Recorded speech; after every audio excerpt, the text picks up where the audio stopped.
ndabashuje mwese ngeri Iremi entertainment bazana agafilimi rero ka Iradu comedy no haje mu cyongereza. Ndagira ngo wumve neza atangiye atubwira ngo God created. Mbere na mbere ku itangiriro Imana yaremeye umuntu ikintu cyose yari gukenera cyangombwa mu buzima bwe.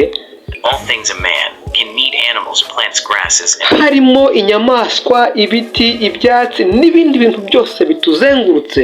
Others surround us, so we must praise the Lord and praise Him.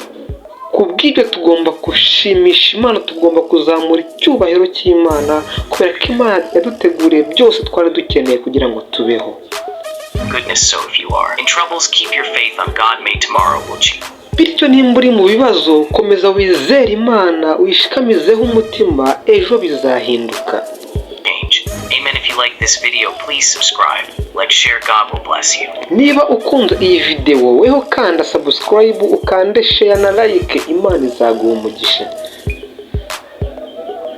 Wow.